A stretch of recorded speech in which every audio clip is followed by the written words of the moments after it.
గణేష్ నవరాత్రి ఉత్సవాల్లో భాగంగా జయశంకర్ భూపాలపల్లి జిల్లా కాటారం మండలంలోని గణేష్ నగర్ కాలనీలోని పాడి రమేష్ ఇంటి వద్ద గణేష్ ఉత్సవ కమిటీ ఆధ్వర్యంలో నవరాత్రి ఉత్సవాలు ఘనంగా నిర్వహించారు. ఈ సందర్భంగా గణేష్ విశిష్టత గురించి అయ్యగారు మాడుగుల నాగరాజ్ శర్మ వివరించారు. ఈ కార్యక్రమంలో గణేష్ ఉత్సవ కమిటీ అధ్యక్షులు మరియు సభ్యులు, కాలనీవాసులు అధిక సంఖ్యలో పాల్గొన్నారు. कृपया देव शरणागतवत्सला अन्यदा शरणं नास्ति त्वमेव शरणं मम तस्मात् कारणभावेन रक्ष रक्ष विघ्नेश्वर रक्ष रक्ष विनायक रक्ष रक्ष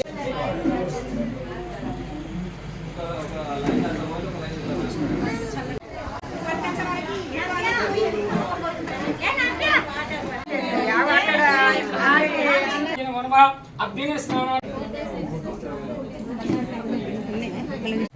చింతకాని క్రాస్ గణేష్ నగర్ ఇబ్రాహీంపల్లి గ్రామ పంచాయతీ నవరాత్రుల గురించి చింతకాని క్రాస్లో మా కమిటీ ఆధ్వర్యంలో నవరాత్రి ఉత్సవాలు చాలా ఘనంగా జరుపుకోవాలని అందరం ఉత్సాహంతో పదే పదే ఒక్కరు కూడా ఉపవాసాలు ఒక్క పొద్దులు అందరూ కలిసికట్టుగా దేవుని నవరాత్రులు చాలా చాలా గొప్పగా చేయాలని మా కోరిక.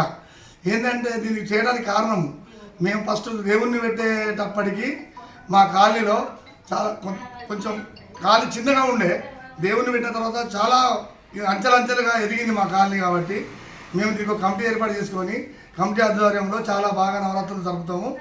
మాకు దేవుని పెట్టిన తర్వాత మా కాలనీ చాలా డెవలప్ అయింది. అందుకే ఈ కాలనీకి చింతకాని క్రాస్ను గణేష్ నగర్ అని పెట్టడం జరిగింది. రోజు గణపతి ఉత్సవాలు ఉదయం పూట కార్యక్రమాలు ఇక్కడ సమాప్తమైనవి. ఈ నవరాత్రి భాగంగా గణపతి నవరాత్రాలు ఎవరైతే ఏ భక్తులైతే ఆచరిస్తున్నారో వాళ్ళ కుటుంబాలలో గణపతి ఆదిదేవుడు ఎలాంటి విఘ్నాలు లేకుండా అందరినీ కాపాడుతుంటాడు. ఏ చదువుకున్నా, ఏ దేవత పూజ చేసినా, ఎలాంటి వ్రతం చేసినా గణపతి యొక్క పూజ